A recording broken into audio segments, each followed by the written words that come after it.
আসসালামু আলাইকুম, সবাই কেমন আছেন? আলহামদুলিল্লাহ, আমরা দুই ভাই ভালো আছি। আজকে আমার বন্ধ ছিল, ভাইয়া পিঠা খাবে বলছে। ওই চট্টগ্রামের বাসায় পাকন পিঠা বলে, অনেকে তেলের পিঠাও বলে। সেজন্য আমি এখানে কালো জিরা, শাহি জিরা, চালের গুঁড়া আর বাংলা কলা, চিনি সবগুলো মিক্স করে একসাথে, আর পানি দিনেই দুধ ইউজ করছি। পানির পরিবর্তে আমি সেই দুপুরে ডোটা বানিয়ে রেস্টে রাখছিলাম। আর এখানে হচ্ছে সয়াবিন তেল, আর এগুলো হচ্ছে কলা পাতা। কলা পাতা আমি এখন এখানে হালকা হালকা তেল লাগাবো আর পিঠা বানাবো। ওদিকে আমি চুলায় তেল গরম করতে বসাই দিছি। তো দেখতে থাকুন আমি কিভাবে পাকন পিঠা বানাই, সেটা দেখুন। কলা পাতা টুকরোগুলোতে আমি সয়াবিন তেল লাগিয়ে নিছি, দেখুন সবগুলোতে। এবার আমি একটা একটা পিঠা বানাবো। আর ওদিকে আমি চুলায় তেল গরম করতে বসাই দিছি কড়াইতে। এই যে আমি 5টা পিঠা বানিয়ে কলা পাতায় রেখে দিলাম। এবার একটা একটা তুলে তেলে দিয়ে দিব। তো দেখতে থাকুন। দুটো পিঠা আমি তেলে দিয়ে দিলাম। মাশাআল্লাহ, কিরকম ফুলতেছে দেখুন।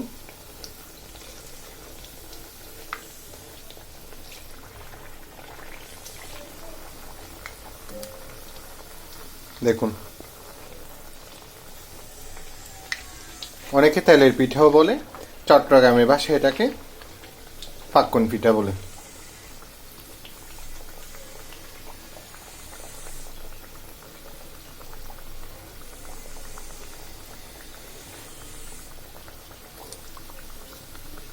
কিরকম ফুলকো ফুলকো দেখুন।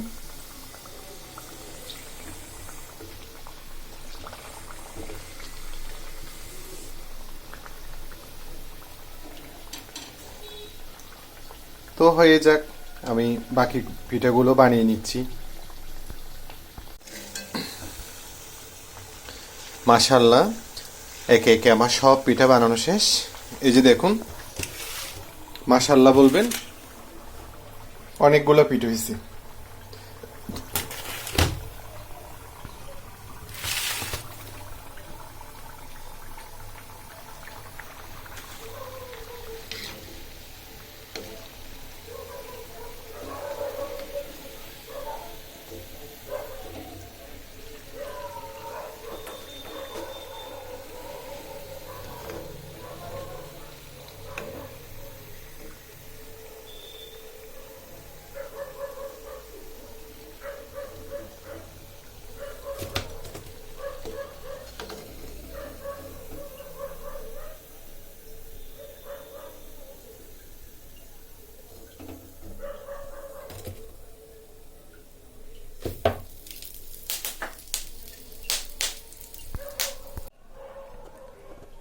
খুব সুন্দর বাবা হয়ে গেল।